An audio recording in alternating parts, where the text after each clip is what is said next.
ऐसा करेगा, मैं गाय बन जाऊंगा।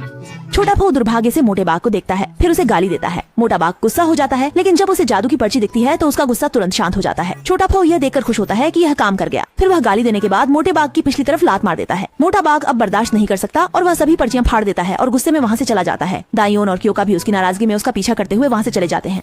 फिर यह लोग मिलकर दायोन के घर वापस चले गए और जन्मदिन मना रहे शियोफू को अकेला छोड़ने का विचार कर रहे थे और इस वजह से उन्होंने शियोदर से उसकी स्थिति छोड़ने का निश्चय किया। देखना चाहते हैं कि इस समय छोटा फू क्या कर रहा है। देखते हैं कि छोटा फू अपनी तन्हाई को छुपाने की कोशिश कर रहा है, झूठी मुस्कान बनाए हुए है, लेकिन अंदर का दुख छिपा नहीं पा रहा। अंत में सबका दिल पसीज जाता है और वे उसका जन्मदिन मनाने वापस जाने का फैसला करते हैं। जब छोटा फू सबको फिर से देखता है, खुशी के साथ साथ वह गंभीर भी हो जाता है और कहता है कि उसने अब समझ लिया है कि सब वापस क्यों आए।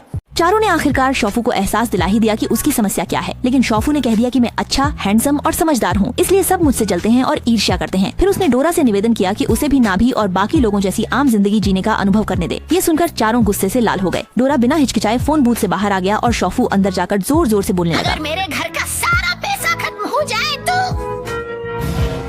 अगले ही पल घर का फोन बजा और फूमा को सबसे बड़ी बुरी खबर मिली कि फूमा कंपनी दिवालिया हो गई। न केवल उनकी सारी संपत्ति पल भर में खत्म हो गई, बल्कि जिस विला में वे रहते हैं वह भी जब्ती और नीलामी के खतरे में है। फूमा का दर्द भरा विलाप घर में गूंज रहा था और उसने बिल्कुल भी ध्यान नहीं दिया कि उसका बेटा खासा खुश है। दुखी फूमा ने कुछ रोजमर्रा की चीजें पैक की और कार से जाने की तैयारी करने लगा, लेकिन जैसे ही बाहर निकला उसने पाया कि कार भी अब उसकी नहीं रही। गहरे अवसाद और लाचारी में उसने एक सफेद घोड़े को कसकर पकड़ लिया। असूचीबद्ध संपत्ति की बात करें तो एक रात पिता ने लंबे समय बाद अपने बेटे के साथ आसमान में चमचमाते सितारों का आनंद लिया। उन्होंने समझाया कि चाहे कोई अमीर हो या गरीब, हर कोई जब इन सितारों को देखता है तो वही सुंदरता महसूस कर सकता है, क्योंकि हम सभी समान हैं। इस तरह भले ही परिवार गरीब था, लेकिन वे सुखी जीवन जी रहे थे। वे अपने अतीत को याद नहीं करते, न ही वर्तमान के बारे में शिकायत करते हैं, बल्कि अपने ज्ञान और दृष्टिकोण से वर्तमान जीवन को समृद्ध करते हैं। 2 महीने बाद स्क्रीन के सामने कुछ लोगों ने फैसला किया कि वे शियाफू के लिए एक बार फिर से जन्मदिन मनाएंगे। उन्होंने शियाफू के घर का नया पता खोज लिया। शियाफू के पिता ने फिर से एक गुल्लक दिया, लेकिन शियाफू ने कहा कि उसके पास एक और गुल्लक है जिसे वह दिखाना चाहता है। ये उसके चचेरे भाई द्वारा लकड़ी से बनाई गई गुल्लक है, जिसमें पैसे डालकर दोस्ती की मुहर लग जाती है। इसमें कोई शक नहीं है कि दयान फिर से हराया गया। मूल रूप से यह उम्मीद की गई थी कि ऐसी परिस्थिति में छोटा फू अपनी बनाई चीजों को विशेष रूप से संजोएगा। हालांकि राजकुमार ने पहले ही ताज़ा दूध से बनाए गए क्रीम को बिना किसी मिलावट और रसायन मुक्त गेहूं के साथ मिलाकर तैयार किया।